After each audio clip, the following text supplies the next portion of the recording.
I was the first Muslim to have PhD in biblical studies, particularly in synoptic gospels. ہمارا تعلق خاندان اجتہاد سے کہلاتا ہے، تو آیت اللہ خوئی رحمہ اللہ سے ہمیں کتب اربع اور جتنی مشہور کتب حدیث ہیں ان کی روایت کا اجازہ حاصل ہے، جسے عرف عام میں اجازہ اجتہاد کہا جاتا ہے، جس میں ہم نے ہبریو سیکھی، گریک لینگویج سیکھی، discourse analysis, linguistic criticism, evaluation of history, یہ ساری چیزیں جو تھیں یہ اسکلز ہم نے اس 6 سالوں میں حاصل کیے۔ 6 بڑی فقہ ہیں، یعنی حنفی، مالکی، شافعی، حنبلی، عباضی اور زیدی۔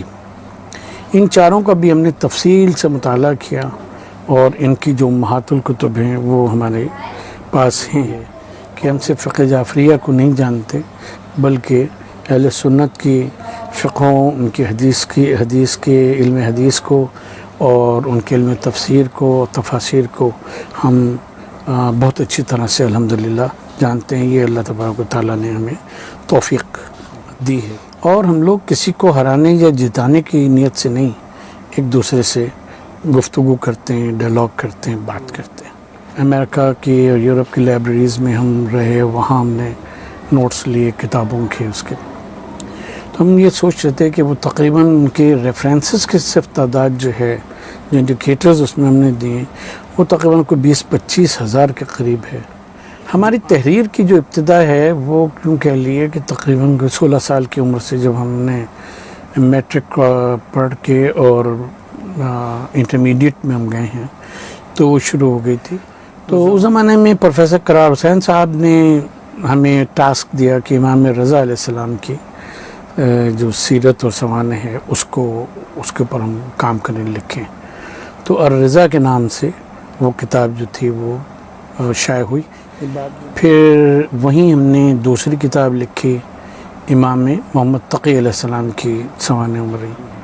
اس کے بعد ہم نے پھر امام جعفر صادق علیہ السلام پہ کتاب لکھی ہے۔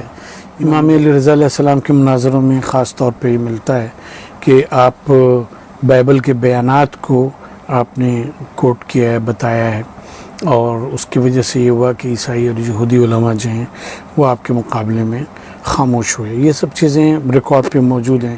ہم نے جب بائبل پہ پی ایچ ڈی کی اور اس کے بعد ببلیکل لٹریچر جس کو کہا جاتا ہے، ایپیگرافا، سوڈو ایپیگرافا، اور یہ ساری کتابیں جو ہیں ہم نے پڑھیں اور اس کو میمونائٹس کو پڑھا، یروشلم تالمود، پلسٹینین تالمود، ان سب کو ہم نے تفصیل سے اسٹڈی کیا اور ان کی اپنی زبانوں میں کیا۔ اور کئی ایسے چینل ہیں مسلمان جنہوں نے عیسائیت کے اور بائبل کے مختلف آسپیکٹس کے اوپر ہمارے پروگرامز ہیں وہ بھی ریکارڈ کیے، ان کو نشر بھی کیا۔ ایک اور کتاب آئی جو امام مہدی علیہ السلام اور احادیث نبوی کے نام سے شائع ہوئی۔ اسی صورت سے ایک اور کتاب ہم نے لکھی تھی بیچ میں حدیث غدیر پر، تو یہ قرآن ایک کمپیریٹیو اسٹڈی کے نام سے یہ 4 پارے جو تھے یہ شائع ہوئے۔ اس میں ہم نے اصل عربی، اس کے ساتھ اس کا انگلش ترجمہ، اور پھر اس کی تفسیر سنی شیعہ مصادر سے، اور اس کے ساتھ ساتھ اگر بائبل میں اس کے متعلق کچھ آیا ہے، کانسیپٹس کے متعلق آیا ہے، نجات کے متعلق، مثلا ٹرینٹی کے متعلق، اور انبیاء کی ہسٹری کے متعلق، اور جو ماڈرن ہسٹری میں اس کے متعلق ریسرچ ہے وہ سارا ہم نے اس میں دیا۔ سب سے پہلے یہ ایک مقدمہ لکھا، مکتب اہل بیت میں علوم حدیث کا ارتقاء۔ اس میں ہم نے رجال سے بھی بحث کی، حدیث کی کتابوں سے بھی بحث کی، ان کے خصوصیات کو بھی بتایا، اور یہ بھی بتایا کہ اصطلاحات حدیث جو ہیں، مصطلحات حدیث کیا ہیں، سب کے پاس پہنچے، اور انہوں نے اپنے مدارس میں ہمیں مدعو کیا کہ ہم جائیں اور انہیں ہم علم حدیث، شیعہ علم حدیث کے اوپر ہم نے لیکچرز دیے کریں۔ یہ پہلی شرح ہے کافی کی کہ جس میں ہم نے اس انداز سے بحث کی ہے۔ یہ تیسری جلد ہے، دوسری جلد اس وقت ہمارے پاس ہے نہیں، جو کتاب فضل العلم اور العقل والجہل پہ مشتمل ہے۔ یا گھر چلا لیں یا کتاب لکھ لیں، دونوں میں سے ایک کام ہو سکتا ہے۔ To be very frank. بہرحال یہ 4 جلدوں کا پروجیکٹ تھا. اس کی پہلی جلد جو ہے واقعہ کربلا کا تاریخی پس منظر. یہ ریسرچ بیسڈ کتاب ہے جس میں مذہب اور معاشرے کا ربط جو ہے اس کو ہم نے واضح کیا. اس کتاب کا موضوع یہ ہے کہ مذہب کی جو اصل روح ہوتی ہے اور اصل چیزیں ہوتی ہیں وہ جہاں جہاں اس مذہب کے پیرو پائے جاتے ہیں ان میں کامن ہوتی ہیں. کی ہے کہ یہ سبجیکٹ جو ہے یہ بڑا امپورٹنٹ ہے اور اصل دین پہ باقی رہیے.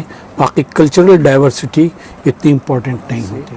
ہم نے ہندو مذہب کا، افریقہ کے مذاہب کا، یہودیت کا، اس کے ساتھ ساتھ مسیحیت کا، اور پھر جو کلچرل ڈائیورسٹی اسلام میں پائی جاتی ہے. مثلا ترکی ہم بہت گئے ہیں، ترکی کا ہم نے کلچر، مذہبی کلچر دیکھا ہے، اور دیگر ازمیر وغیرہ علاقوں میں اور دیگر جگہ. تو وہ ہمارا ایک سبجیکٹ ہے، اس کو ہم نے ایکسپلور کیا ہے. تو یہ چیزیں ہم پڑھاتے بھی ہیں. پھر جب ضیاء الحق کے دور میں اسلامائزیشن کا پروسیس رہا، ہم ضیاء الحق سے بھی بڑے قریب رہے، یا اس کو قریب سے دیکھا، جنیجو صاحب کو بڑے قریب سے دیکھا، ملے. طالبان کا بڑا ایک وہ رہا، آنا جانا رہا، ان سے بڑے میل ملاقات رہی ان کے لیڈرز سے. تو ہم نے اس وقت پھر یہ کتاب لکھی، دہشت گردی، اسباب، نتائج اور حل.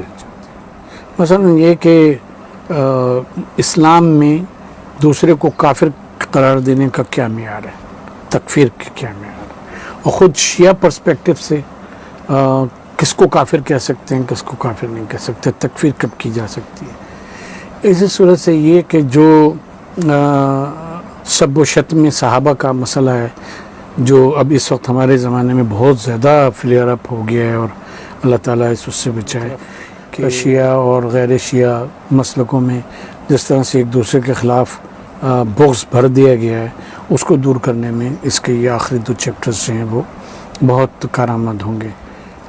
پلورالٹی اینڈ ڈائیورسٹی ان اسلام کے نام سے یہ اسماعیلی انسٹیٹیوٹ آف اسماعیلک اسٹڈیز جو ہے لندن، اس نے کچھ کانفرنسز کی اور اس میں پیپرز پڑھے گئے، جس میں دنیا بھر کے ایکسپرٹس جو تھے مختلف ملکوں سے، فرینچ اور جرمن اور امریکن اور مختلف آسپیکٹ سے، انہوں نے اپنے پیپرز پڑھے. اور اس کو ذوالفقار ہرجی ایک سوشل سائنٹسٹ ہیں، انہوں نے ان کو جمع کیا. تو یہ کتاب اسماعیلی فاؤنڈیشن والوں نے ہم سے یہاں ترجمہ کروائی. کہ ایک لفظ ہے ٹالرنس، برداشت. ہم نے کہا کہ بھئی یہ لفظ ہمارے اپنے لیکچر میں ہم نے کہا کہ this term is not acceptable for me because it contains some sort of disgust.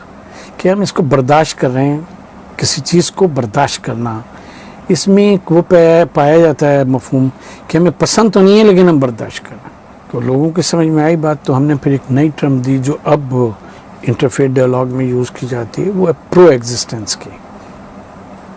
اور اس کا انگلش میں مفہوم یہ ہے کہ ہم ایک دوسرے کو خوش دلی کے ساتھ اس کے وجود کو برداشت کریں، وجود کو برداشت نہ کریں بلکہ اپنے ساتھ رکھیں.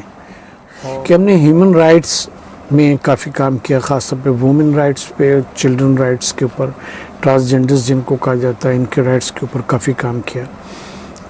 ڈومیسٹک وائلنس جو بل پچھلی پی پی پی گورنمنٹ میں ڈرافٹ ہوا تھا اور وہ تھا، تو اس میں ہم بہت زیادہ انسٹرومنٹل تھے. پھر وہ سندھ میں پاس کروایا گیا، اس میں بھی ہم بہت انسٹرومنٹل تھے.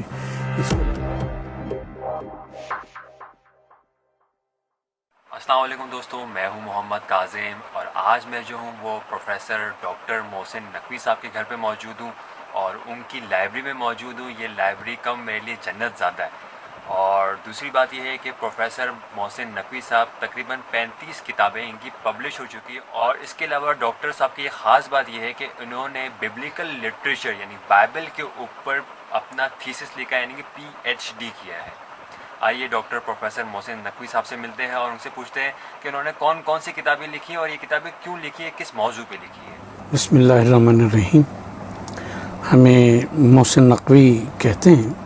ہمارا تعلق خاندان اجتہاد سے. لکھنؤ سے، اور ہمارے جد اعلیٰ دلدار علی غفران ماب مجتہد اول فی الہند تھے، جنہوں نے یہاں درس خارج کی بھی بنیاد رکھی، پھر اس کے ساتھ ساتھ نماز جمعہ و جماعت کی بنیاد رکھی، اور پورے بر صغیر میں مدرسے قائم کیے، اور اپنا جو حوزہ علمیہ تھا ان کا نجف، وہاں نجف سے آنے کے بعد لکھنؤ میں، اس میں انہوں نے جو لوگوں کو تیار کیا انہیں کو ہی مختلف علاقوں میں روانہ کیا، اور اس طرح سے شیعوں میں پہلی جمعہ اور جماعت کی نماز جو ہے وہ ہمارے جد اعلیٰ جناب دلدار علی غفران ماب نے قائم کی۔ یہ وہ زمانہ ہے کہ جب شاہ ولی اللہ محدث دہلوی کا جو دبستان ہے، علم کلام کا آپ اس کو کہہ لیے، علم عقائد کا کہہ لیے، اس کا زور تھا، اور اسی زمانے میں لگ بھگ توفیق شریعہ لکھی گئی، جو شاہ ولی اللہ کے بیٹے شاہ عبدالعزیز کی کتاب ہے۔ چنانچہ اس کے جوابات کا سلسلہ شروع ہوا، کچھ جو کلچرل اسپیکٹس تھے وہاں کے شیعت میں، لوکل شیعت میں، اور کہنا چاہیے مسلمانوں میں، اس میں بریلویت وغیرہ کا تو اس وقت تک وجود نہیں تھا، لیکن مسلمانوں میں جو چیزیں تھیں ان کے خلاف اور نام نہاد صوفیہ کے خلاف ایک جہاد کا سلسلہ جو تھا وہ شروع ہوا۔ بہرحال ان کو سرپرستی حاصل تھی، یا کہہ لیں کہ تائید حاصل تھی نوابین اودھ کی۔ جناب غفران ماب کے دو بیٹے تھے جو مشہور ہوئے، ایک سید حسین علین مکان جو چھوٹے تھے، اور دوسرے سید محمد سلطان العلماء جو بڑے تھے، جو رضوان ماب کہلائے۔ ہمارا ددیالی سلسلہ جو ہے وہ سید حسین علین مکان سے، اور یہ وہ بڑی معتبر اور بزرگ ہستی ہے کہ صاحب جواہر الکلام جو شرح الاسلام کی مشہور شرح ہے شیخ حسن نجفی کی، وہ ان کے ہاتھ کے لکھے ہوئے ہم نے خطوط دیکھے ہیں کہ جس میں انہوں نے مسئلے جو ہیں وہ ان سے دریافت کیے ہیں، یا کسی میں تائید چاہیے یا ان کی رائے چاہیے، تو اتنے بڑے وہ مجتہد تھے۔ کہتے ہیں کہ اودھ کی تاریخ میں کہ ان کی جو فتاویٰ کی ڈاک تھی روزانہ کی، وہ اس زمانے میں چھکڑے کے اوپر لد کے جایا کرتی تھی، اتنے ان کے فتاویٰ ہوا کرتے تھے۔ تو وہ خاندان سید حسین علین مکان جو تھے، ان کے بیٹے سے تقی صاحب جنت ماب، جن کی لائبریری، پرسنل لائبریری لکھنؤ میں بہت زیادہ مشہور ہے، ان کے بیٹے سید ابراہیم صاحب شمس العلماء، جنہوں نے علی ولی اللہ کا مقدمہ اپنے زمانے میں لڑا تھا، کہ جب اہل سنت نے کہا کہ اذان میں علی ولی اللہ نہ کہا جائے، اس سے ہماری دل آزاری ہوتی ہے، تو انہوں نے اس کا مقدمہ لڑا اور وہ کیا، یعنی اسٹانس لیا، اور نتیجتاً انگریز حکومت نے اس کو ویلکم کہا اور کہا کہ انہیں اجازت ہے کہ کرتے رہیں۔ ان کے 4 بیٹے تھے جو مشہور ہوئے۔ ایک جو تھے وہ سید العلماء نقن صاحب قبلہ کے والد آقا حسین صاحب، دوسرے جو تھے وہ ہمارے پردادا سید احمد علامہ ہندی، اور تیسرے یہاں ایک مشہور عالم تھے کراچی میں، ہمارے دادا تھے رشتے میں وہ بھی، سید آغا مہدی صاحب، ان کے والد سید تقی، اور ایک اور بھائی تھے کہ جو علم دین کی راہ پہ تو نہیں آئے لیکن وہ دعوت ہند کہلاتے تھے، سید رضی ان کا نام تھا۔ ان کے مرثی اور نوحے اپنے زمانے میں بڑے مشہور ہوئے۔ تو سید احمد علامہ ہندی کی جو اولاد ہے تو ہم اس میں سے ہیں۔ ان کے بیٹے سید محمد جو حکیم سید محمد کے نام سے مشہور ہوئے اور عالم دین تھے، ملتان میں امام مسجد تھے وہ، اور خطیب تھے، اور ان کے بیٹے تاثیر نقوی ہمارے والد جو مرثیہ گو شاعر تھے، اور پھر ہم۔ دوسرے جو بیٹے تھے ان کا نام آقا حسین تھا، جو مشہور عالم علامہ نصیر الاجتہادی کے والد تھے، اور ان کے 2 بیٹے عالم ہوئے، ایک علامہ نصیر الاجتہادی، جو ہمارے چچا بھی تھے اور خالو بھی تھے اور ہمارے مینٹور تھے، ہم ان کے پاس رہے، پڑھے ان سے، ہمارے استاد بھی تھے. اور دوسرے ظہیر حسن ان کا نام تھا. انہوں نے ناظمی عربک کالج سے سارا کچھ دینی تعلیم حاصل کی، اور لیکن وہ پھر سول سروس میں چلے گئے. لیکن جب ہم لوگ بیٹھتے تھے تو ان سے بہت سیکھتے تھے. عربی ان کی بہت اچھی تھی، وہ تھا. تو یہ ہمارا خاندان جو ہے، نقن صاحب قبلہ ہمارے والد کے چچا ہوتے ہیں اس رشتے سے، تو ہم لوگ بھی ان کو نقن دادا یا سید العلماء علامہ علی نقی صاحب کے نام سے مشہور ہیں. تو وہ پھر پانچوں کے پانچوں بھائی جو تھے وہ پانچوں مجتہد ہوئے، اور ابھی ان کے ایک بھائی جو آیت اللہ سستانی کے ساتھ کے پڑھے میں اور درس خارج دیا کرتے تھے، سید محمد باقر نقوی، اللہ انہیں طول حیات دے، وہ لکھنؤ میں منتقل ہو گئے ہیں، اور وہاں ان کا اپنا سلسلہ جو ہے وہ جاری ہے. ہم ملتان میں رہتے تھے تو ہمارا پہلی درسگاہ ہے وہ مخزن العلوم علامہ گلاب شاہ صاحب رحمۃ اللہ علیہ کے قائم کردہ، وہاں ہم پڑھے. لاہور چلے گئے تو وہاں جامع المنتظر میں پڑھتے رہے. اس کے بعد سرگودا آ گئے، محمد حسین نجفی صاحب آیت اللہ، ان کے مدرسے میں جو ڈھکو صاحب کے نام سے مشہور ہیں، ان کے مدرسے میں پڑھی. اور اس طرح سے ہم نے اپنی دینی تعلیم مکمل کی یہاں. اس کے ساتھ ساتھ ہم دنیاوی تعلیم بھی، جس کو عام طور پہ کہا جاتا ہے، وہ بھی حاصل کرتے رہے. یہاں کراچی میں ہم نے کراچی یونیورسٹی سے ماسٹرز کیا اسلامک اسٹڈیز میں. بعد ازاں پھر ہم عراق چلے گئے. اس زمانے میں ہمارے ایک اور دادا جو یہاں بہت مشہور ہوئے پاکستان میں، بڑے مضبوط عالم دین تھے، سید محمد رضی مجتہد کے نام سے. ان کا عراق گورنمنٹ میں کافی اثر و رسوخ تھا، تو وہ ہمیں لے گئے اور وہاں پھر آیت اللہ خوئی کے خدمت میں ہم نے 9 سال گزارے، رجال اور حدیث خاص طور کے اوپر، اور عروۃ الوثقیٰ کی شرح کے دروس جو ہیں وہ ہم نے وہاں اٹینڈ کیے. اس طرح سے ماسٹرز کے ساتھ ساتھ ہمارا وہ مکمل ہوا، اور اجازے ہمیں ملے وہاں سے. ایک ہوتا ہے جس کو اجازہ روایت کہتے ہیں، اور عام میں اجازہ اجتہاد کہا جاتا ہے، جہاں مجتہد اپنی وہ کتابیں حدیث کی اور اس فقہ کی جس کو وہ اپنے اساتذہ سے روایت کرتا ہے، اس کی روایت کی اجازت دی جاتی ہے. تو یہ اجازہ روایت کہلاتا ہے. تو آیت اللہ خوئی رحمہ اللہ سے ہمیں کتب اربع اور جتنی مشہور کتب حدیث ہیں ان کی روایت کا اجازہ حاصل ہے، جسے عرف عام میں اجازہ اجتہاد کہا جاتا ہے. لیکن ہم کبھی بھی اپنے ساتھ یہ تمام چیزیں نہیں لکھتے اور لگاتے. اس کی وجہ یہ ہے کہ یہ ہم نے وہاں حوزے میں رہ کے دیکھا کہ یہ کوئی پریویلیج نہیں ہے، یہ بہت بڑی ایک ذمہ داری ہے. اگر کوئی شخص اس ذمہ داری کو، دینی ذمہ داری کو اٹھا سکتا ہے، تو پھر ان چیزوں کا، دوسروں کے اعمال کا اپنے اوپر وہ لے سکتا ہے، ذمہ داری لے سکتا ہے. کہ ہاں، جیسے آپ توضیح المسائل وغیرہ میں دیکھتے ہیں کہ لکھا ہوتا ہے کہ اس رسالہ عملیہ پر عمل کرنا بلا اشکال جائز ہے. تو یہ اگر دوسرے کی ذمہ داری انسان لے سکتا ہے تو پھر ان سب باتوں کو کرے. ورنہ ہم جیسا گناہ گار آدمی، غیر متقی، غیر پرہیزگار، دنیاوی کاموں میں لگا ہوا، اس کو اس قسم کی باتیں نہیں کرنی چاہیے. البتہ جو بھی دروس میں ہم نے پڑھا، درس خارج میں، فقہ میں، عروۃ الوثقیٰ کی شرح اور مقاصد اور فرائض الاصول وغیرہ، وہ اپنی جگہ کے اوپر ہیں. وہ ہمیں آج بھی ظاہر ہے کہ کام آتا ہے، مسائل کو سوچنے میں بھی، استنباط کرنے میں بھی، وہ بھی. لیکن یہ کہ ہم کبھی کسی کے عمل کی ذمہ داری نہیں لیتے، وہ ہم مراجع کرام پہ ہی ڈالتے. پھر ہمیں شوق ہوا کہ ہم الہامی کتب کو بھی پڑھیں اور اس میں کچھ حاصل کریں.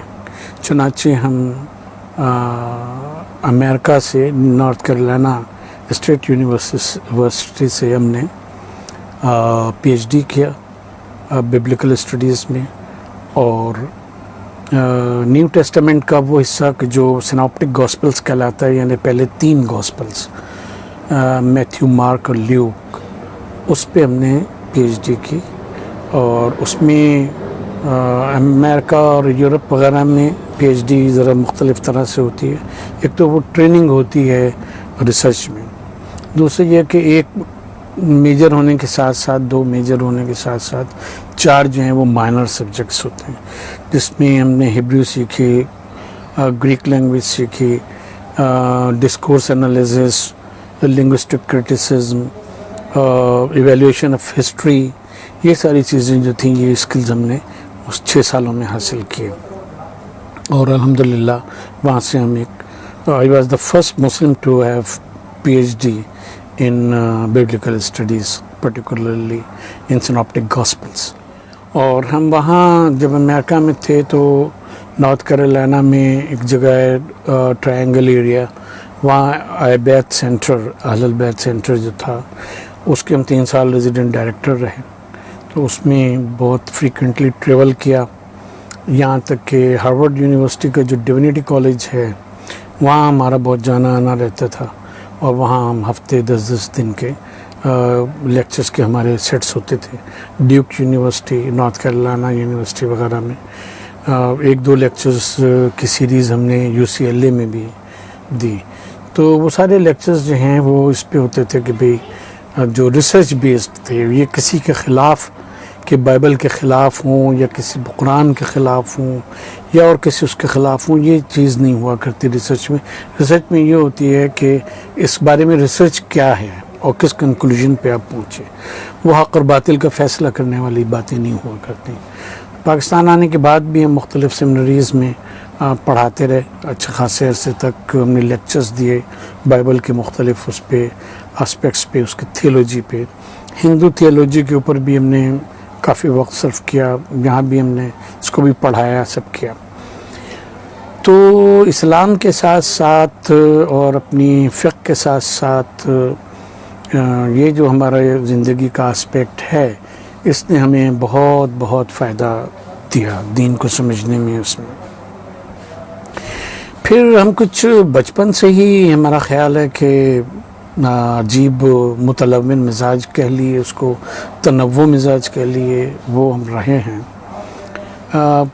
6 بڑی فقہیں یعنی حنفی، مالکی، شافعی، حنبلی، اباضی اور زیدی، ان چاروں کا بھی ہم نے تفصیل سے مطالعہ کیا، اور ان کی جو امہات الکتب ہیں وہ ہمارے پاس ہیں.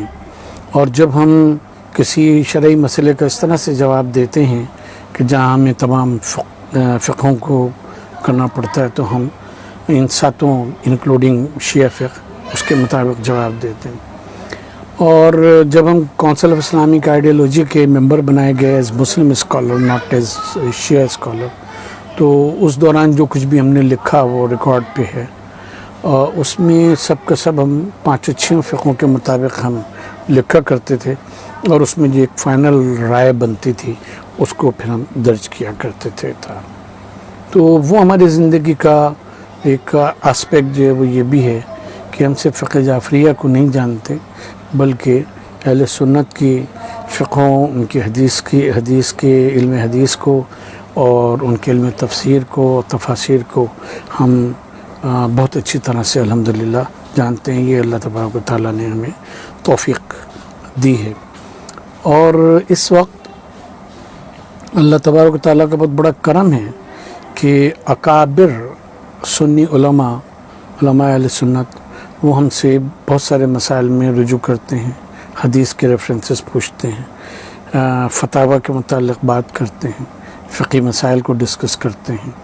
اور ہم لوگ کسی کو ہرانے یا جتانے کی نیت سے نہیں، ایک دوسرے سے گفتگو کرتے ہیں، ڈائلاگ کرتے ہیں، بات کرتے ہیں. یہاں آنے کے بعد ہمارا انٹرفیتھ ڈائلاگ، مذاہب کے درمیان مکالمے کا ایک بڑا سلسلہ رہا. اور جب تک یہ حالات خراب نہ ہوئے جس میں ہم لوگوں کو یہ سلسلہ چھوڑنا پڑا کہ جا کے کرسچن سیمنریز میں جا کے اور مساجد میں اور اس طرح کے سینٹرز میں جا کے تمام مذاہب کے لوگوں کو جمع کر کے اور بات کیا کرتے تھے، اور ان کے ساتھ ڈائلاگ ہوتا تھا، بات کرتے تھے.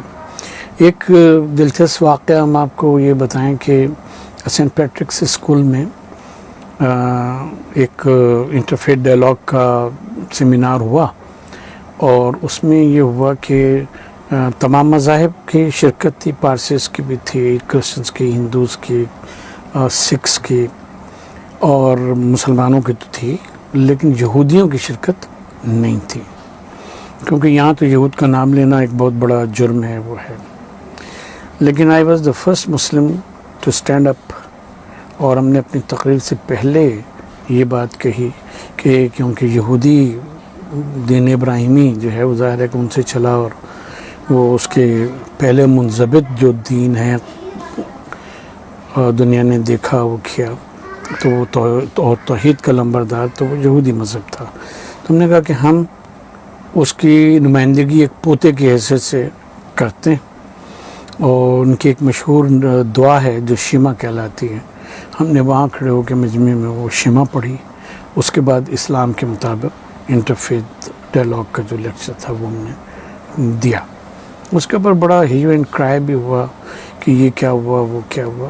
تو ہم نے کہا بھئی آپ قرآن مجید سے جو یہودیوں کے بارے میں، تورات کے بارے میں ہے بیانات کہ یہ فیہ ہدی و نور کی جو باتیں کی گئی ہیں، حکمت کی بات کی گئی ہے، وہ ساری آیات آپ نکال دیں تو ہم پھر اس کو چھوڑ دیتے ہیں۔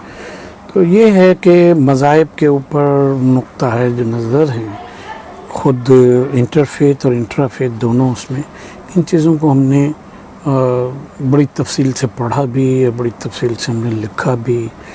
لیکچرز جو ہم نے دیے اس کے نوٹس کو ہم تقریباً 1 مہینے پہلے نکال کے ہم دیکھ رہے تھے، تقریباً اتنے نوٹس تھے، تو ان کو دیکھتے ہوئے الٹتے پلٹتے جو امریکہ کی اور یورپ کی لائبریریز میں ہم رہے، وہاں ہم نے نوٹس لیے کتابوں کے اس کے، تو ہم یہ سوچ رہے تھے کہ وہ تقریباً ان کے ریفرنسز کی صرف تعداد جو ہے، جو انڈیکیٹرز اس میں ہم نے دیے، وہ تقریباً کوئی 20-25 ہزار کے قریب ہے، جو ان اٹینڈڈ پڑے ہوئے ہیں کہ کاش کوئی اس کو تحریری شکل میں لے آئے، کم از کم ٹائپ ہی کر دے کہ کتابوں کے نام، مصنفین کے نام اور پوائنٹس جو ہیں وہ ٹائپ ہی ہو جائیں، تو میرا خیال 8-10 جلدیں تو کوئی بن جائیں گے۔ ہماری تحریر کی جو ابتدا ہے وہ کیوں کہہ لیے کہ تقریباً 16 سال کی عمر سے جب ہم نے میٹرک پڑھ کے اور انٹرمیڈیٹ میں ہم گئے ہیں تو وہ شروع ہو گئی تھی۔ اس زمانے میں ہمارے چچا علامہ نصیر الاجتہادی صاحب ایک پرچہ نکالتے تھے عظیم، جو ویکلی تھا، ہمارے والد اس کے ایڈیٹر ہوا کرتے تھے، تو اس میں ہم انگلش سے تراجم، جس میں عمر خیام تک کے فلسفے کے اور فلکیات کے تراجم شامل تھے، اور فقہی مقالات وہ بھی ہم اس میں لکھا کرتے تھے، سوال اور جواب، فقہی سوال اور جواب کا ہوتا تھا کالم، وہ لکھا کرتے تھے۔ پھر ہم نے ایک بڑی اچھی چیز شروع کی تھی، جو اعیان الشیعہ کے نام سے محسن العاملی، آیت اللہ محسن العاملی کی کتاب ہے، جو 52 جلدوں میں اس زمانے میں دار انصاف سے شائع ہوئی تھی بیروت سے۔ اس کی تلخیص ان کے بیٹے حسن الامین نے 3 جلدوں میں انگلش میں کی تھی، شیعہ انسائکلوپیڈیا کے نام سے، تو ہم نے اس کا ترجمہ اور اس کے اوپر پھر حاشیہ لکھنا شروع کیا، اور وہ عظیم میں باقاعدگی سے وہ چھپتا رہا، اور تقریباً 50 قسطیں اس کی چھپیں، لیکن انفارچونیٹلی اب اس میں سے ایک صفحہ بھی ہمارے پاس محفوظ نہیں ہے، کیونکہ علامہ صاحب کے انتقال کے بعد العظیم کی فائلیں جو تھیں وہ ضائع ہو گئیں، کاش وہ فائلیں موجود ہوتی۔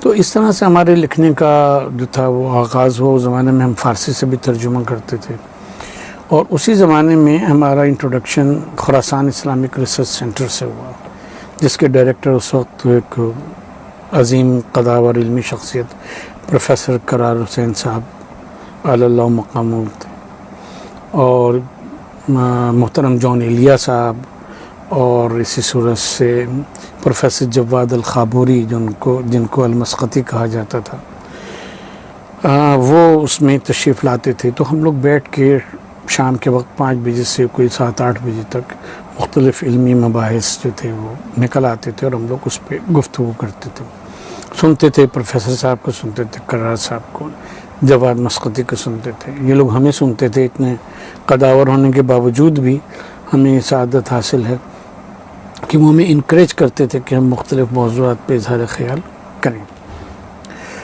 تو اس زمانے میں پروفیسر قرار حسین صاحب نے ہمیں ٹاسک دیا کہ امام رضا علیہ السلام کی جو سیرت اور سوانح ہے اس کے اوپر ہم کام کرنے لکھیں. تو الرضا کے نام سے وہ کتاب جو تھی وہ شائع ہوئی. یہ بعد میں بھی لاہور سے بھی شائع ہوئی ہے یہ کتاب الرضا. اس کے اوپر جو مقدمہ وہ پیشتر لکھا ہے تو وہ سید العلماء علامہ علی نقی جو ہمارے رشتے میں دادا تھے انہوں نے لکھا ہے. لیکن اس کا بڑا عجیب ہوا کہ کیونکہ ہم بہت ہی چھوٹے تھے 17-18 سال ہماری عمر تھی. تو ان کو جب جا کے ہم نے مسودہ دیا تو انہوں نے رکھ لیا, کہا اچھا میں دیکھوں گا. تو جب عشرہ ختم ہوا اور 12 محرم کو ان کے خدمت میں جانے کا ہوا تو ہمارے ڈر اور شرم کے ہم نہیں گئے. والد صاحب سے نے کہا کہ آپ چلے جائیے, دادا بہت ڈانٹیں گے یہ کیا لکھ کے لائے ہو کیا. خیر والد صاحب چلے گئے. بات ہوئی, والد صاحب نے پوچھا کہ وہ محسن میاں دے کے گئے تھے تو کہ ہاں. وہ پھر نکالا انہوں نے اور کہا کہ بھئی میں تو سوچا تھا کہ یہ کوئی ایسی وہ ہے, میں نے دیکھو اس کے اوپر کیا لکھا ہے. اس میں انہوں نے لکھا ہے کہ یہ کتاب اس میدان کے شہ سواروں کے معیار کے مطابق ہے. اور یہ ہمارے لیے ایک بہت بڑی گویا سند تھی کہ جو سید العلماء نے کم عمری میں ہمیں حداثت سن کا ذکر بھی کیا عطا فرمائی. خیر اس کے بعد پھر یہ پہلی دفعہ یلو کلر کا اس کا ٹائٹل تھا اور خراسان اسلامک ریسرچ سینٹر کی طرف سے شائع ہوئی. پھر وہیں ہم نے دوسری کتاب لکھی امام محمد تقی علیہ السلام کی سوانح عمری. وہ بھی اسی انداز کی تھی لیکن اس پہ نقل صاحب قبلہ نہیں لکھ سکے. ان کی یہاں اگلے سال تشریف آوری سے پہلے ہی وہ کتاب شائع ہو گئی تھی تو ہم نے ان کی خدمت میں پیش کی. انہوں نے شابش دے کے کہا بیٹا یہ سفر جاری رکھو. تو الحمدللہ وہ سفر جو تھا لکھنے کا آج تک جو ہے وہ جاری ہے. اس کے بعد ہم نے پھر امام جعفر صادق علیہ السلام پہ کتاب لکھی ہے, امام جعفر صادق علیہ السلام اور ان کا عہد. اس کتاب کی جو خصوصیت ہے وہ یہ ہے کہ یہ روایتی کتاب نہیں ہے کہ جس میں امام کب پیدا ہوئے, کب انتقال ہوا, بیویاں کتنی تھیں اور کیا تھا کیا نہیں تھا, ان چیزوں کا تو ضمناً ذکر ہے. اصل چیز یہ ہے کہ امام علیہ السلام کے زمانے میں بہت سے فقہی اور اعتقادی مکاتب جو تھے وہ وجود میں آ چکے تھے. خود شیعہ جو مسلک ہے امامیہ مسلک, اس میں نئی شاخیں جو تھیں وہ پیدا ہو گئی تھیں. تو ہم نے ان کے جو فکر تھی اور ان کے عقائد تھے اس کا اس میں جائزہ بھی لیا ہے اور یہ بھی ہم نے بیان کیا ہے کہ امام جعفر صادق علیہ السلام نے ان چیزوں کا کس طرح سے جواب دیا اور کیا کیا. علاوہ ازیں یہی وہ دور ہے کہ جب فلسفہ اور منطق یونان کا ترجمہ ہوا اور مباحث اس کے جو تھے وہ مسلمانوں میں عام ہوئے. تو وہ جہاں علماء اہل سنت سے پوچھے جاتے تھے سوالات اس کی روشنی میں, تو وہ امام علیہ السلام سے بھی, ہمارے ائمہ سے بھی پوچھے جاتے تھے. تو ائمہ علیہ السلام نے ان کا بڑی تفصیل سے اور اسی پیٹرن پر, اسی پیرائے میں, انہیں فلسفیانہ انداز سے ان کے جوابات دیے. تو اس کی کچھ جھلک جو ہے وہ امام رضا علیہ السلام کے اس میں ہم نے دے دی ہے, اور امام جعفر صادق علیہ السلام نے جس طرح سے مذہب کا دفاع فرمایا تو وہ اس میں موجود ہے اس دوسری کتاب امام جعفر صادق علیہ السلام اور ان کا عہد. اس میں ایک اہم بات یہ ہے کہ اگر آپ دیکھیں گے خاص طور پہ امام رضا علیہ السلام کے زمانے میں مامون کے دربار میں جو مناظرے ہوئے ہیں, یا امام جعفر صادق علیہ السلام سے مناظرے جو ہوئے ہیں مختلف لوگوں کے, تو اس میں مختلف مذاہب کے لوگ ہیں. اس میں یہودی بھی ہیں, نصرانی بھی ہیں یعنی عیسائی, اور اس کے ساتھ ساتھ ملحد بھی ہیں جن سے مناظرے ہوئے ہیں. تو ہمیں یہ کھوج تھی کہ آخر ان لوگوں نے کس طرح سے ائمہ علیہ السلام نے دیگر آسمانی کتابوں کو کس طرح سے ریفر کیا اور کیسے جوابات دیے کہ ان کو خاموش ہونا پڑا. امام علی رضا علیہ السلام کے مناظروں میں خاص طور پہ یہ ملتا ہے کہ آپ بائبل کے بیانات کو آپ نے کوٹ کیا ہے، بتایا ہے، اور اس کی وجہ سے یہ ہوا کہ عیسائی اور یہودی علماء جو ہیں وہ آپ کے مقابلے میں خاموش ہوئے. یہ سب چیزیں ریکارڈ پہ موجود ہیں. خاص طور پہ شیخ صدوق نے اپنی کتاب عیون اخبار رضا میں ان مناظروں کو تفصیل سے ذکر کیا ہے. تو ہم نے جب بائبل پہ پی ایچ ڈی کی اور اس کے بعد ببلیکل لٹریچر جس کو کہا جاتا ہے، ایپیگرافا، سوڈو ایپیگرافا، اور یہ ساری کتابیں جو ہیں ہم نے پڑھیں اور اس کو میمونائٹس کو پڑھا، یروشلم تالمود، پلسٹینین تالمود، ان سب کو ہم نے تفصیل سے اسٹڈی کیا اور ان کی اپنی زبانوں میں کیا. تو ہمارے لیے یہ بہت آسان ہو گیا کہ ہم ائمہ علیہ السلام کے ان مناظروں کو سمجھ سکیں. اور یہ بات بھی ہمارے لیے آسان ہو گئی کہ اس دور میں اگر کوئی ہم مناظرہ کسی سے نہیں کرتے، نہ اپنوں سے نہ غیر مذاہب والوں سے، کہ اگر کوئی ایسی صورت پیش آ جائے مناظرے کی اور مقایسے کی، تو انشاءاللہ ہم ان کے اوپر ور رہیں گے، ان سے زیر نہیں ہوں گے، اور اس طرح سے ہمارے مسلک امامیہ جو ہے وہی انشاءاللہ اوپر جائے گا. ایک زمانے میں ہمارے بارے میں شکوک و شبہات کا اظہار کیا گیا اس حوالے سے، لیکن یہ کہ وہ بعد میں لوگوں کے ذہن جو تھے وہ اس سلسلے میں صاف ہو گئے. اور کئی ایسے چینل ہیں مسلمان جنہوں نے عیسائیت کے اور بائبل کے مختلف آسپیکٹس کے اوپر ہمارے پروگرامز ہیں وہ بھی ریکارڈ کیے، ان کو نشر بھی کیا. تو بہرحال یہ ہماری زندگی کا ایک مختلف پہلو ہے. ائمہ علیہ السلام کی زندگیوں پہ کام کرتے ہوئے ہماری پھر ایک اور کتاب آئی جو امام مہدی علیہ السلام اور احادیث نبوی کے نام سے شائع ہوئی. اس کتاب میں یہ بظاہر اور دوسری کتابوں کے مقابلے میں مختصر ہے، لیکن چھوٹی لگتی ہے. لیکن اس کا ایک خاص وصف یہ ہے کہ اس میں صرف ان احادیث کو ہم نے لیا ہے کہ جو صحیح سمجھی جاتی ہیں اہل سنت کے نزدیک. ہر حدیث کے پورے حوالے صفحہ 70 کے ساتھ وہ ہم نے دے دیے. اور اس طرح سے یہ کتاب جو ہے وہ فردر ریسرچ کے لیے بنیادی طور پر ایک آلے کا کام کر سکتی ہے کہ اس کو سامنے رکھ کر اور وہ کی جا سکتی ہے، فردر ریسرچ جو ہے وہ کی جا سکتی ہے. یعنی اس کی اگر ہم تفصیلی نوٹ اگر اس کو ہم شائع کرنا چاہیں تو میرا خیال ہے کہ 2 سے 3 جلدیں جو ہیں اس کی تیار ہوں گی، لیکن ہمارے وہاں اب اتنا پڑھنے کا رجحان نہیں ہے. اسی صورت سے ایک اور کتاب ہم نے لکھی تھی بیچ میں حدیث غدیر پر.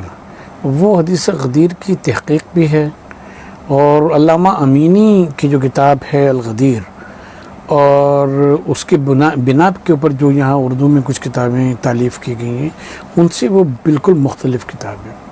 اس میں ہم نے نہ صرف حدیث غدیر کے اہل سنت کے حوالے دیے ہیں، صحابہ کرام کا ذکر کیا، 112 صحابہ کا جنہوں نے حدیث غدیر کو روایت کیا ہے. اس کے ساتھ ساتھ ہم نے وہ صحیح احادیث بھی شامل کر لی ہیں کہ جو ہمارے امامیہ ماخذ میں حدیث غدیر کے متعلق آئی ہیں، اور یہ ہمیں ایک جگہ پہ کسی دوسری کتاب میں عربی فارسی میں اس طرح سے نظر نہیں آئیں. تو ہم نے ان سب کو حدیث غدیر کے اس میں جمع کیا ہے، اور پھر اولا کی جو بحث ہے، مولا اور اولا کی بحث، اس کو بھی ہم نے تفصیل سے لکھا ہے، وہ کیا.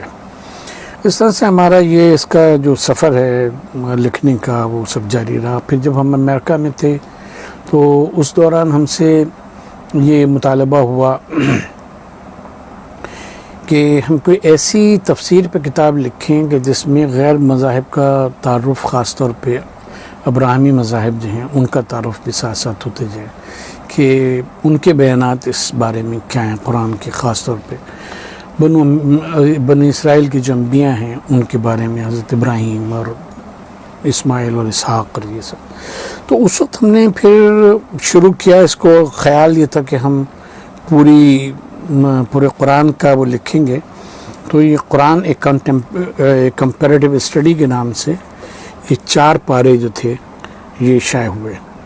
اس میں ہم نے اصل عربی، اس کے ساتھ اس کا انگلش ترجمہ، اور پھر اس کی تفسیر سنی شیعہ مصادر سے، اور اس کے ساتھ ساتھ اگر بائبل میں اس کے متعلق کچھ آیا ہے، کانسیپٹس کے متعلق آیا ہے، نجات کے متعلق، مثلا ٹرینٹی کے متعلق، اور انبیاء کی ہسٹری کے متعلق، اور جو ماڈرن ہسٹری میں اس کے متعلق ریسرچ ہے، وہ سارا ہم نے اس میں دیا. لیکن انفارچونیٹلی یہ کتاب بھی کہنا چاہیے کہ مکمل ہماری نہیں ہو سکی، کیونکہ لوگوں نے اس میں دلچسپی نہیں لی پاکستان میں، اور فنڈز جو تھے وہ بھی ہمیں مہیا نہیں ہو سکے کہ ہم اس کے اوپر لگ کے کام کریں. کیونکہ جب ایسے ریسرچ ورک کیے جاتے ہیں تو انسان کو معاش کی طرف سے اپنے بالکل فارغ ہونا چاہیے، کہ جو یہاں ہمارے وہاں نہیں ہے. ہم اپنی دوسرے پہلو پر آنے کے سے پہلے ایک اور اہم کتاب کا تعارف کروا دیں کہ یہ کیونکہ ہمارا سبجیکٹ نجف میں یہی رہا اور ہم نے اس کو حاصل کیا، وہ ہے علم حدیث، جس کے اوپر بر صغیر میں بہت کم توجہ دی نہیں گئی مدارس میں، اور ایران میں بھی انقلاب ایران کے بعد علماء زیادہ اس کی طرف متوجہ ہوئے، ورنہ اصول اور فقہ کی کتابیں جو تھیں وہ زیادہ، اور اعتقاد کی مناظرے کی کتابیں تھیں. تو اس میں ہم نے سب سے پہلے یہ ایک مقدمہ لکھا، مکتب اہل بیت میں علوم حدیث کا ارتقاء.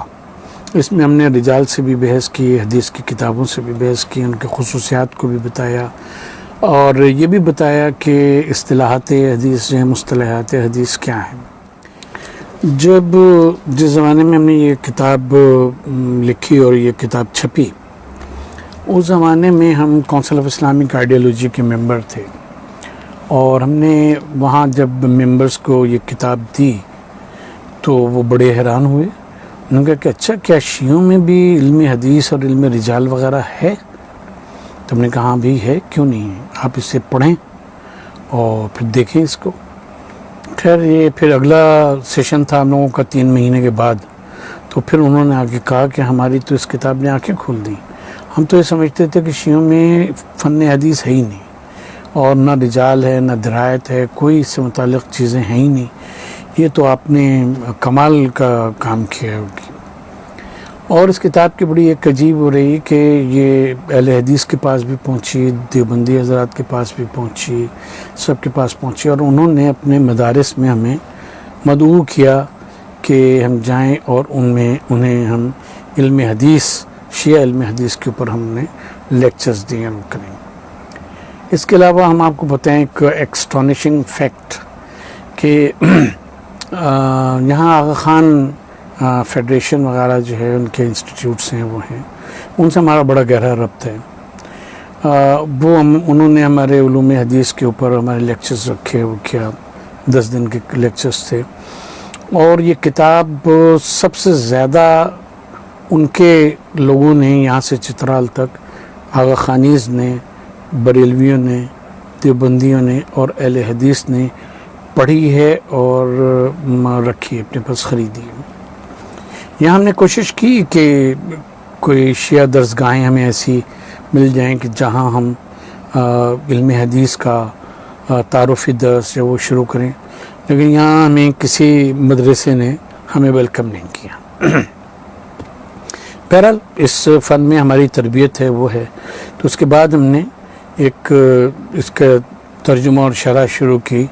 تو دوسری جلد جو ہے وہ کتاب العقل والجہل اور کتاب فضل العلم کا ترجمہ، اس کے کلمات کی شرح، اور جو خاص بات جو اہل سنت کی شروع حدیث میں پائی جاتی ہے، اور کافی کی اب تک کوئی ایسی شرح موجود نہیں ہے جو اس بات سے بحث کرتی ہو کہ اس کی ہر سند کے رجال کے اوپر بحث کرنا اور اس کے اوپر حکم لگانا. یہ تو ملتا ہے کہ مثلا علامہ مجلسی نے میرۃ العقول میں کسی حدیث کو صحیح کہا ہے، کسی کو حسن کہا ہے، کسی کو ضعیف کہا ہے، لیکن یہ نہیں بتایا کہ کیوں. اسی صورت سے مازندرانی کی جو شرح علامہ مازندرانی کی، وہ کہیں حدیث کی سند دے کے اور پھر بتاتے ہیں کہ یہ کس درجے کی حدیث ہے. لیکن مثلا ضعیف ہے تو کس راوی کی وجہ سے ضعیف ہے، موضوع ہے تو کیوں موضوع ہے، یہ چیزیں ہمارے وہاں کتابوں میں نہیں ملتی. یہ پہلی شرح ہے کافی کی کہ جس میں ہم نے اس انداز سے بحث کی ہے. یہ تیسری جلد ہے. دوسری جلد اس وقت ہمارے پاس ہے نہیں، جو کتاب فضل العلم اور العقل والجہل پہ مشتمل ہے. ان دونوں کتابوں پہ ہم نے ایک مقدمہ پہ لکھا ہے. یہ بھی مقدمہ ہے، اس پہ بھی مقدمہ ہے. اور یہ پھر تیسری جلد ہم نے اسی نمط پہ تیار کی، لکھی کتاب التوحید. یہ بھی ایک ادارے نے یہاں اس کو شائع کیا. اس کے ساتھ ایک ٹریجڈی یہ ہوئی اس کتاب کے کہ کتاب تو چھپ گئی، اس کے اوپر ہم نے خاص طور پہ رجال کے حوالے سے اور خاص طور پہ کافی کی بعض اسناد کے حوالے سے ہم نے کوئی 70 صفحے کا مقدمہ جو تھا وہ لکھا تھا.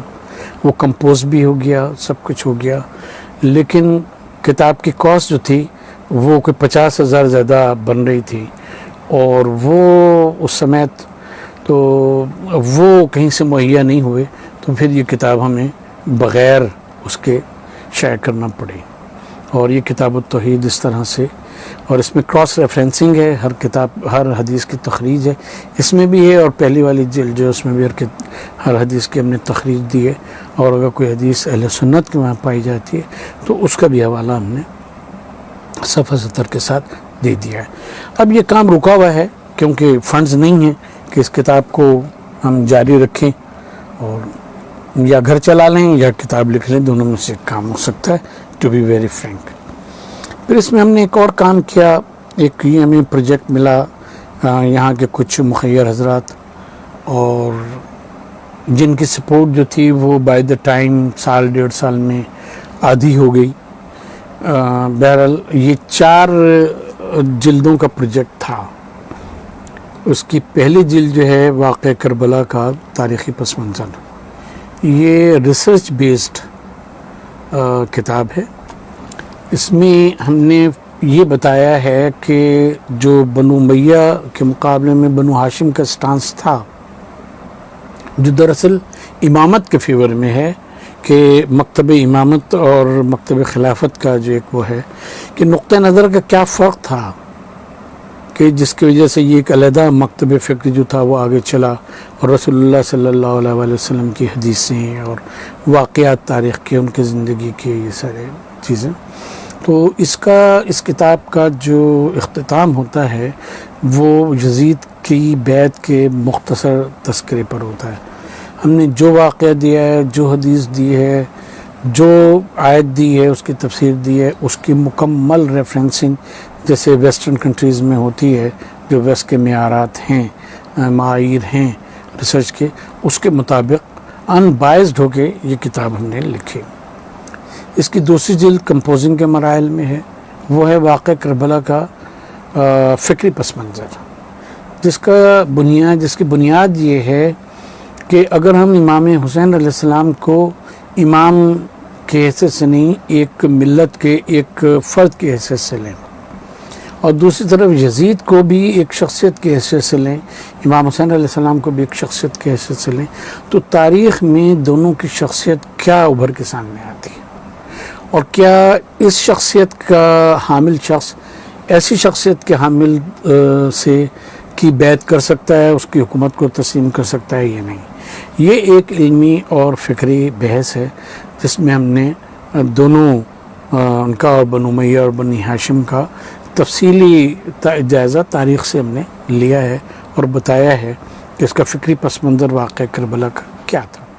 اس کے علاوہ ہم ایک اور کتاب لکھنا چاہتے ہیں عقائد کے اوپر، اور وہ کتاب جدید علم کلام کے صورت میں ہوگی. دیکھیں ہمیں زندگی وفا کرتی ہے اور ہمیں اس کا موقع ملتا ہے نہیں ملتا. کافی کا کام رک گیا، اس کا ہمیں دلی افسوس ہے، کاش یہ کام دوبارہ شروع ہو سکے. اس کے علاوہ ہم نے وہ کتاب بھی اس وقت ہمارے سامنے نہیں ہے، روحانی کتاب ہے مصباح الشریعہ، اس کا انگلش میں بھی ترجمہ کیا، اس کا ہم نے اردو میں بھی ترجمہ کیا، جس کے 100 ابواب ہیں، اور اس میں 100 حدیثیں امام جعفر صادق علیہ السلام کی، 100 عناوین کو آپ نے اس میں کیا ہے، ایکسپلین کیا. یہ کتاب انگلش میں بھی ہم نے ترجمہ کی، اور یہ وہاں سے شائع ہو چکی ہے، لندن سے شائع ہوئی ہے. اور ایک اور کتاب جو ملاقات با امام زمان علیہ السلام جو ہے اس کی تلخیص انگلش میں دا بلیسڈ آئیز کے عنوان سے، وہی وہ ہمارے بہنوئی ہیں غضنفر، انہوں نے ترجمہ کیا تھا، لیکن اس کے حوالے اور ریویژن وغیرہ وہ اس عقیل کے ہاتھوں سے وجود میں آئی۔ کتابیں تو بہت ہیں جن کا ذکر ہونا چاہیے، اس میں ایک اور، کیونکہ ہماری بائبل کی جو اسٹڈی ہے اس میں سوسائٹی کی، اس دور کے، ہر دور کی جو سوسائٹی ہے اس کی اسٹڈی کو بڑی اہمیت حاصل ہے، تو ہم نے یہ کراچی میں 2 لیکچرز دیے، ایک سولجر بازار میں تھا، ایک ڈیفینس میں تھا، جس میں مذہب اور معاشرے کا ربط جو ہے اس کو ہم نے واضح کیا۔ اس کتاب کا موضوع یہ ہے کہ مذہب کی جو اصل روح ہوتی ہے اور اصل چیزیں ہوتی ہیں وہ جہاں جہاں اس مذہب کے پیرو پائے جاتے ہیں ان میں کامن ہوتی ہیں، لیکن جو اس کے ثقافتی مظاہر ہیں، جو اس کے کلچرل آسپیکٹس ہیں، وہ سوسائٹی ٹو سوسائٹی ڈفرینٹ ہوتے ہیں۔ یعنی کلچر آف دا ریلیجن اور ریلیجس کلچر، ان دونوں چیزوں میں فرق ہے۔ تو اس میں، اس کتاب میں ہم نے یہ بات واضح کرنے کی کوشش کی، اور اس کی یہ نماز کی بھی مثال دی جا سکتی ہے۔ مثلا آپ ایران کی بنی ہوئی جانمازیں دیکھیں اور اپنے وہاں کی بنی ہوئی جانمازیں دیکھیں، آپ کو واضح فرق نظر آئے گا۔ مسجدوں پہ جس طرح سے ہمارے وہاں مسجدوں کی ڈیزائننگ ہوتی ہے، دوسرے علاقوں میں آپ ایران، عراق وغیرہ میں چلے جائیں، آپ کو اس سے مختلف نظر آئے گی، لیکن وہ ہر جگہ مسجد ہی ہے، ہر جگہ حسینیہ ہی ہے، یا ہمارے عرف میں امام بارگاہ ہی ہے۔ تو بنیادی طور پہ ہوتا یہ ہے کہ ایک کلچر کے جو لوگ ہوتے ہیں وہ مذہب کو جس طرح سے پریکٹس کر رہے ہوتے ہیں اس کو ہی وہ مذہب کا جز سمجھ لیتے ہیں، پھر اس سے وہ ہٹنے کو تیار نہیں ہوتے۔ یعنی اگر آپ کسی پنجابی دستے سے کہیے کہ دیکھو وہ ایک ہاتھ سے ماتم کر رہے ہیں تو تم بھی ایک ہاتھ سے ایک ماتم ایک ہاتھ سے کر لو، کہیں گے نہیں ہم اسی طرح کرتے ہیں۔ اسی طرح سے ان سے کہیں کہ بھئی یہ 2 ہاتھ سے کرتے ہیں، آپ بھی 2 ہاتھ سے کر لیے، تو کہیں گے نہیں ہم لکھنؤ سے یا امروہے سے یا وہاں سے ہمیشہ ایک ہاتھ سے کرتے چلے ہیں۔ تو یہ کلچر جو ہے وہ اتنا امپورٹنٹ ہو جایا کرتا ہے کہ sometimes it is difficult to distinguish between the people, feel difficult to distinguish between culture and religion. تو ہم نے اس میں یہ بتانے کی کوشش کی ہے کہ یہ سبجیکٹ جو ہے یہ بڑا امپورٹنٹ ہے، اور اصل دین پہ باقی رہیے، باقی کلچرل ڈائیورسٹی اتنی امپورٹنٹ نہیں ہوتی۔ اچھا، یہ وہ سبجیکٹ ہے کہ جس کو ہم زیبسٹ یونیورسٹی میں ہم پی ایچ ڈی اسٹوڈنٹس کو پڑھاتے ہیں، سوشولوجی آف ریلیجن کے نام سے، اور ایک سبجیکٹ پڑھاتے ہیں ہسٹری آف آئیڈیاز کے نام سے، جس میں جو انسان کا فکری سفر ہے، ایک تو دینی ٹریڈیشن ہے مذہب کی، اور دوسری ٹریڈیشن جو ہے وہ اس کی فلسفے کی، سائنس کی، اور یہ وہ ہے، تو ہم اس کو پڑھاتے بھی ہیں۔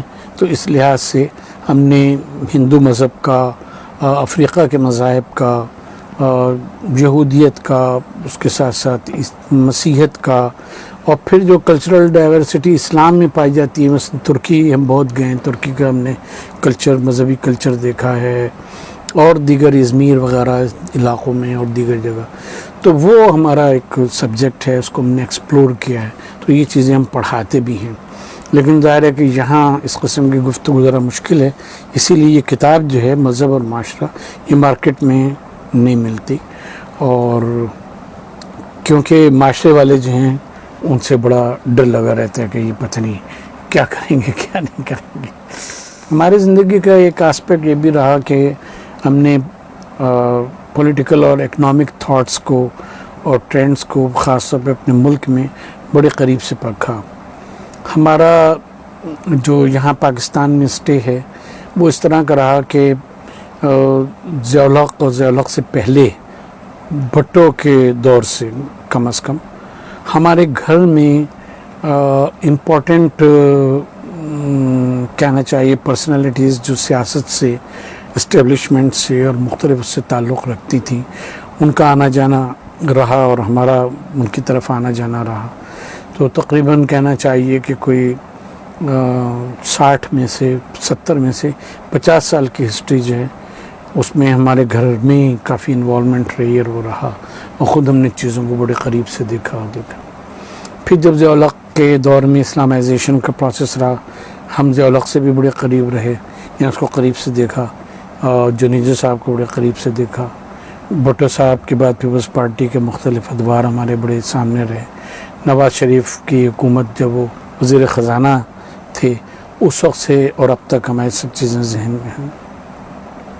خاص طور پہ ہمارے گھر میں سنی علماء کا، مولانا احتشام الحق تھانوی، احترام الحق تھانوی، پیر صاحبان کا، پیر صاحب دیول شریف اور فلاں فلاں، ان سب کا کافی آنا جانا اور ہمارا ان کے وہاں آنا جانا تھا۔ تو چیزوں کو ہم نے بڑے قریب سے دیکھا۔ چنانچہ جب پاکستان مذہبی دہشت گردی، لسانی دہشت گردی یعنی زبان کے نام پر، اور سیاسی دہشت گردی، مختلف سندھو دیش اور سرائکی موومنٹ اور یہ موومنٹ وہ موومنٹ، ان سب کو ہم نے قریب سے دیکھا، ان لوگوں کے سے ملے۔ طالبان کا بڑا ایک وہ رہا، آنا جانا رہا، ان سے بڑے میل ملاقات رہی ان کے لیڈرز سے۔ تو ہم نے اس وقت پھر یہ کتاب لکھی، دہشت گردی، اسباب، نتائج اور حل۔ یہ فکشن ہاؤس لاہور نے چھاپی تھی، اور ابھی اس کا کہہ رہے ہیں دوسرا ایڈیشن شائع کرنے کو۔ تو اس میں ہم نے ان چیزوں کا جائزہ لیا ہے کہ ان ایلیمنٹس کا جائزہ لیا ہے، ان فیکٹرز کا جائزہ لیا ہے جس کی وجہ سے جو ہماری قوم ہے وہ بعثت قوم کی بائیفرکیٹ ہوئی، مذہبی بنیادوں پر، لنگوسٹک اور نیشنل بنیادوں کے اوپر، ایتھنک بنیادوں پر دہشت گردی ہوئی۔ اس کی فلسفی کیا ہے، کس طرح سے لوگ دہشت گرد بنتے ہیں، وغیرہ وغیرہ۔ اس کے اسٹیٹکس ہم نے دیے، کس دور میں کتنے لوگ مارے گئے، کیا ہوا۔ اس کے ساتھ ساتھ اس کے آخری 2 چیپٹرز بڑے امپورٹنٹ ہیں، جس میں کچھ تھیولوجیکل ایشوز کے اوپر ہم نے بات کی ہے جن پہ لوگ نہیں بات کرنا چاہتے۔ مثلا یہ کہ اسلام میں دوسرے کو کافر قرار دینے کا کیا معیار ہے، تکفیر کا کیا معیار ہے، اور خود شیعہ پرسپیکٹو سے کس کو کافر کہہ سکتے ہیں، کس کو کافر نہیں کہہ سکتے، تکفیر کب کی جا سکتی ہے۔ اسی صورت سے یہ کہ جو سب و شتم صحابہ کا مسئلہ ہے، جو اب اس وقت ہمارے زمانے میں بہت زیادہ فلیئر اپ ہو گیا ہے، اور اللہ تعالیٰ اس سے بچائے، کہ اس کو ہم نے ڈسکس کیا ہے کہ یہ تبرہ اور یہ ساری چیزیں جو ہیں کیا ہیں، اور ائمہ علیہ السلام کی تعلیمات اس بارے میں کیا ہیں، صحابہ کرام کا مرتبہ مکتب تشیع میں کیا ہے۔ ان سب کو ہم نے بڑی تفصیل سے باقاعدہ حوالوں کے ساتھ اس کے ساتھ ہم نے اس کو بیان کیا ہے۔ اور یہ 2 چیپٹرز جو ہیں وہ موجودہ دور میں بڑے کارآمد ہیں اس لحاظ سے کہ جو آگ لگائی جا رہی ہے اس کو کہنا چاہیے ٹھنڈا کرنے میں، اور جس طرح سے ہم تو کہیں گے دونوں طرف شیعہ اور غیر شیعہ مسلکوں میں جس طرح سے ایک دوسرے کے خلاف بغض بھر دیا گیا ہے، اس کو دور کرنے میں اس کے یہ آخری 2 چیپٹرز جو ہیں وہ بہت کارآمد ہوں گے۔ ہم ابھی بھی بہت ساری تنظیموں سے ایسے وابستہ ہیں کہ جو پیس کا اور اس کا کام کر رہی ہیں، اور وہ ہمارے لیکچرز رکھتے رہتے ہیں، وہ کرتے رہتے ہیں۔ اسی سلسلے میں ایک اہم کتاب تھی پلوریلٹی اینڈ ڈائیورسٹی ان اسلام کے نام سے۔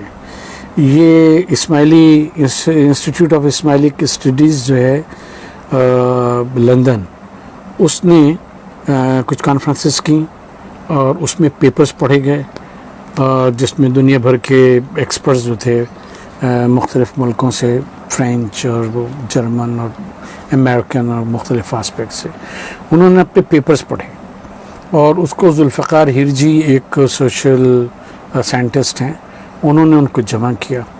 تو یہ کتاب اسماعیلی فاؤنڈیشن والوں نے ہم سے یہاں ترجمہ کروائی، ہم نے اس کے اوپر حواشی بھی لکھے، وضاحتی نوٹس بھی دیے۔ وہ کیا یہ کتاب موجودہ ماحول میں کہ جہاں تکثیریت یعنی پلورلٹی کا مطلب یہ ہے کہ ایک دوسرے کے بالکل ایکسٹریملی اگینسٹ چلے جاؤ، اور اس کو سمجھنے یعنی تکثیریت کو سمجھنے کے لیے کہ ایک معاشرہ جس میں مختلف لوگ رہتے ہیں، زبانیں بولنے والے، مختلف کلچر کے لوگ، مختلف عقائد و نظریات کے لوگ ایک ہی مذہب میں رہتے ہوئے مختلف اسکولز آف تھاٹ، تو ان کی اسیمیلیشن کن چیزوں سے ہوتی ہے اور کیسے وہ ایک دوسرے کو دیکھتے ہیں اور کیسے وہ آگے بڑھ سکتے ہیں، اور مسلمانوں میں اس کی ٹریڈیشن جو ہے وہ کیسے رہی ہے۔ ہم جب انٹرنیشنل کانفرنسز میں قازقستان وغیرہ گئے بہت دفعہ انٹرنیشنل کانفرنسز میں، تو ہم نے ایک نئی ٹرم جو تھی اس کو ہم نے انٹروڈیوس کروایا، اور وہ اب آج یوز بھی ہوتی ہے، اڈاپٹ کی گئی، کہ ایک لفظ ہے ٹالرنس، برداشت۔ ہم نے کہا کہ بھئی یہ لفظ ہمارے اپنے لیکچر میں ہم نے کہا کہ this term is not acceptable for me because it contains some sort of disgust, کہ ہم اس کو برداشت کر رہے ہیں، کسی چیز کو برداشت کرنا، اس میں ایک وہ پایا جاتا ہے مفہوم کہ ہمیں پسند تو نہیں ہے لیکن ہم برداشت کر رہے ہیں۔ دوسرا جو ہے وہ تو ہم نے کہا یہ ٹرم ٹھیک نہیں ہے۔ دوسری جو ٹرم ہے وہ کو ایگزسٹنس کی ہے۔ ہم نے کہا اس کو تو ہم ایبسرڈ سمجھتے ہیں۔ اب سب ہم بیٹھے ہوئے دیکھ رہے ہیں کہ یہ کیا رہا ہے۔ ایبسرڈ کا مطلب یہ ہے اس کانٹیکس میں کہ اب ہم اور یہ کتاب، ہم اور یہ اسکیل کو ایگزسٹ کرتے ہیں، یہ بھی موجود ہے، ہم بھی موجود ہیں۔ اس میں ہارمنی آپ کہاں سے لائیں گے؟ کو ایگزسٹ کا مطلب تو یہ ہے کہ ہم یہ فلاور پاٹ یہ چیزیں، یہ یہاں جو ٹیبل پہ یہ سب کو ایگزسٹ کرتی ہیں، اس میں ایک دوسرے کو قبول کرنے کا مفہوم جو ہے وہ کہاں؟ تو لوگوں کی سمجھ میں آئی بات، تو ہم نے پھر ایک نئی ٹرم دی جو اب انٹرفیتھ ڈائلاگ میں یوز کی جاتی ہے، وہ ہے پرو ایگزسٹنس کی، اور اس کا انگلش میں مفہوم یہ ہے کہ ہم ایک دوسرے کو خوش دلی کے ساتھ اس کے وجود کو برداشت کریں، وجود کو برداشت نہ کریں بلکہ اپنے ساتھ رکھیں۔ اور پھر ہم اس میں یہ کہتے ہیں کہ جو انگلش میں کہا جاتا ہے کہ پروناؤنز ہیں آئی، مائی، me, we, our us, you, your, yours, he, she, it, they, their, them. اگر آپ دیکھیں کہ آئی، مائی، می اگر وجود نہ رکھتا ہو تو نہ یو، یور، یورز کا مفہوم ہے کوئی، نہ ہی، شی، اٹ کا مفہوم ہے، کیونکہ وہ تو سب ہمارے پس منظر سے اور ہمارے پرسپیکٹیو میں دوسرا ہے یا تیسرا ہے، یا تم ہو یا وہ ہے۔ اور اگر ہم نے اس کو اپنی ذات کا، اپنے معاشرے کا، اپنے اس کا جز بنا لیا، اپنی سائیکی کا اور اپنی سوشل کہنا چاہیے تھنکنگ کا جز اگر ہم نے بنا لیا، تو سب پھر آئی ہوتے ہیں، کوئی بھی جو ہے وہ یو یا ہی یا شی جو ہے وہ نہیں ہوا کرتا۔ تو یہ کچھ چیزیں ہیں جن کے اوپر ہم 20 سال سے کام کر رہے ہیں۔ اس وقت بھی کچھ تنظیمیں ہیں ایسی جو انٹرنیشنل اس پہ اور NGOs وغیرہ جو اس کے لیے کام کر رہی ہیں انٹرفیتھ اور انٹرافیتھ ہارمنی کے لیے، تو I am part and parcel of those movements. ایک آسپیکٹ ابھی اور ہمارے ذہن میں آ گیا، اب آسپیکٹس اتنے ہیں کہ ہم سوچ رہے ہیں کہ اپنی گفتگو کہ ہم نے ہیومن رائٹس میں کافی کام کیا، خاص طور پہ وومن رائٹس پہ، چلڈرن رائٹس کے اوپر، ٹرانسجینڈرز جن کو کہا جاتا ہے ان کے رائٹس کے اوپر کافی کام کیا۔ ڈومیسٹک وائلنس جو بل پچھلی PPP گورنمنٹ میں ڈرافٹ ہوا تھا اور وہ تھا، تو اس میں ہم بہت زیادہ انسٹرومنٹل تھے۔ پھر وہ سندھ میں پاس کروایا گیا، اس میں بھی ہم بہت انسٹرومنٹل تھے۔ اس کے علاوہ جو ریسٹرینٹس میرج، چائلڈ میرج ریسٹرینٹس ایکٹ تھا جو بعد میں پاس ہوا، وہ ہوا، اس کی ڈرافٹنگ میں اور پاس کروانے میں ہمارا بڑا الحمدللہ کردار تھا۔ اور اسی صورت سے ٹرانسجینڈرز کے بارے میں جو لیجسلیشن ہوئی، پھر عیسائیوں کا، کرسچنس کا جو ڈیورس بل ہے وہ، اور ہندوؤں کا جو ڈیورس اینڈ میرج ایکٹ ہے وہ سب بھی، ان میں بھی ہماری بڑی الحمدللہ کنٹریبیوشن رہا، اور ہم نے ان آسپیکٹس کے اوپر کافی کام کیا ہے۔ اللہ تعالیٰ سے دعا ہے کہ اللہ تعالیٰ ہمیں توفیق دے اور ہم اسی صورت سے دین کی، انسانیت کی خدمت جو ہے وہ کرتے رہیں۔ اکثر حضرات کو یہ خواہش ہوتی ہے کہ ان کو بتایا جائے کہ یہ کتابیں جو ہماری ہیں لکھی ہوئی، جو ہم نے شو کی اور جو ابھی نہیں شو کی ہیں، موجود چھپی ہوئی، اور جو نہیں چھپی ہوئی ہیں ان کی تعداد بھی اس سے کہیں زیادہ ہے۔ تو اصغر بھائی ہیں، ان سے آپ لوگ یہ کتابیں حاصل کر سکتے ہیں جو چاہے. ان کا فون نمبر ہم آپ سے شیئر کر لیتے ہیں 0336 3020 795 0336 3020 795. اصغر بھائی کا نمبر ہے, یہاں سے آپ کو مل جائیں گی.